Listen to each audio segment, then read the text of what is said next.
Boo. You won't believe this, but I actually got graped or essayed, both, I think, by a very famous transgender advocate I was 9. known as Alexis Arquette. Trigger warning, but the following story, dissected into several parts, however, this one is going to be the full one, the full clip, it's like 10 minutes, contains scenes that are very SA or grape-oriented, so if you are triggered by something like that, then please keep scrolling. This is a 100% true, eidetic memory-oriented recollection of my pastime, when again, I was 9 years old. I recorded this a year ago on my old, very first TikTok account that is no longer with us. And this is a story that has taken me well over a decade to finally feeling comfortable to disclose to the public. But without further ado, here we go. Every time I see that person's face, I get instantly taken back to the moment in which they molested me. But this drag thing you're doing in town, tell me about... Skippy, what? That's the... If you don't know who Alexis Arquette is, he is the person that played Boy George in The Wedding Singer. I have days. Not this guy. Sorry if I scared you. It's just bentonite clay and baking soda mask. But anyways, back to Alexis Arquette. Oh boy. This person keeps popping up in my feed, and rest in peace, but at the same time, him and I have history. Or her, I guess. But at the time, they were just cross-dressing or drag queening, so I think that they were still a identifiable male at the time. For any of those who wonder how I possess such a profound and vivid memory, it's called possessing eidetic memory, aka the total recall rare one. Meaning every time I see that person's face, I get instantly taken back to the moment in which they molested me. So without further ado, on with the show. I was about 9, 5th grade, and my mother had found the original owners of the house that Alexis Arquette had moved into dead, and took that as her listing, to which she sold the house to him or her. And they were really close, oddly enough. I didn't know him really. I just remember seeing a bunch of dudes dressed as girls or wearing wigs and stuff like that, doing a bunch of gay basically, up the road. And I was like, oh, okay, that's kind of interesting. All right. You know how, I don't know if they still do this, but they had these fundraisers in elementary school, middle school, whatever, where you get these prizes for the amount of like candies or whatever that you sell. And if you sell like the most, you get like the coolest prize and da-da-da-da. Well, I was trying to get the coolest prize, okay? And my mom said that I could go to the top of the hill, which at the top of the hill was the last house, which was Alexis Arquette's house. Having already been hypersexualized previously from a non-consensual situation that happened when I was 7, get to that some other day, but I was in the curiousness of what was going on at the top of the hill. Suffice to say, even though I was 9 years old, I'd already read an encyclopedia on sex, the same book that my mom hid. I read the whole damn thing. It was very graphic. So I was a wizard about sex. You're a wizard. So I knew there was a little bit of shenanigans going on up to the house at the top of the hill. And I used my excuse of going to go sell candies to all the neighbors to gather my curiosity.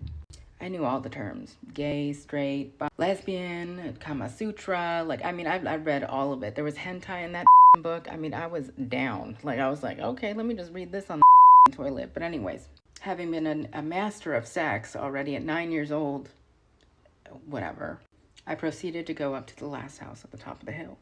And lo and behold, I knock on the door, and there comes out Alexis, looking fabulous, to be honest, smoking a cigarette. It's like, hey, I'm selling candies for my school at Grandview Elementary. Would you like to buy any? Pretty much. I was so nervous because I was so nervous to like talk to people, but I knew that this guy was a guy that I could kind of relate to. Excuse me 1 second. I'm trying to be a little productive while I tell a little bit of a story. But he, of course, agrees.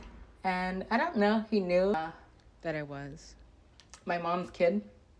I don't think he did. Or she. You know, it's so hard to sometimes keep up with that. To be quite frank. But he let me inside. And he, of course, bought a couple of chocolates. I bluntly said, so you're gay, right? And he's like, excuse me? I'm like, he's like filling out the little checkbook thingy. And I'm like, you're gay, right? Like, when I walked into his place, okay, there was like, all right, it was like rainbow everywhere, candles, lollipops. And I was like, holy shit. He's like, what do you know about that? And I'm like, well, it's when two males do some stuff together or whatever. He's like, is that something you're curious about? Or like, what do you, like, he's like, come with me. So he takes me into this room. It's like one of his many bedrooms in this weirdly built house that had like a basement and a garage and like a, I don't know, it was fucking weird. All I remember about that house is that I would play in the backyard while the old owners would just be making porridge or oatmeal or something like that while I was catching bugs in their backyard. But anyways, he proceeds to put on an adult film called Power Tool, which was the first gay film that I'd ever seen in my entire life. Mind you, I'd already been spending out like oodles and oodles of money of pay-per-view porn, utilizing my TV that had like the VHS combo thingy so you can rewrite over like the cassette tapes. I was just trying to be efficient and kind of cost effective, or like, you know, save money in the sense that I just spent like $400 on paper and make repeat use out of it. So I like taped it over like Cinderella and like just Disney movies, and it's already about sex anyway, so f it. But this was gay. They didn't have pay-per-view shit, okay? And I was like, holy shit, this is kind of hot. I like this a lot. Wow, can I watch more of this? I start getting an erection. Not sure if you know, but overfluoridation of the water does cause youth to engage in pubescent sort of era a little bit earlier. Like, actually a lot earlier. Girls are more ready to get pregnant at an earlier age, and so are men. Or not, they're fertile. Sorry, like talking about this kind of gets me a little shaky. So I'm like, I just kind of want to pace myself, want to walk around, whatever. I'm gonna go on so many tangents. I need to stop and stay focused. But anyways, he puts on this power tool and hard. He proceeds to put his mouth on my. Mind you, I'm trans. I've been transitioning for like 9 years. 10 years now. On a need to know basis. But anyways, but I still got big. Anyways, yeah, he just like sucks the load out of me. Let's just be blunt about it. Okay. I don't know what the is going on. I'm like, wow, I like this a lot. This is really interesting. What the like, and I'm so horny. And so he takes me down to his little garage basement thingy, and it was like a wrestling ring thing, and then there was like a sex swing, and he puts me in the sex swing and proceeds to attempt to penetrate me. He was so hung that honestly, like, it was not fitting. Just like the time when I was 7. So like, not with him, but with someone else. But anyways, I don't need anyone to say I'm sorry, for one. Like, I don't need anyone to be, I'm sorry that happened to you, because honestly, I turn my trauma into a kink, and I look at it as an amazing opportunity for growth and learning, and I don't hold any grudges or any hate or any animosity towards individuals that were not acting that in their adult ways, I suppose, you know. Because the 7-year-old incident was a lot more. This one, I kind of knew what I was getting myself into, got what I asked for, essentially, which was confirmation that I was into, you know.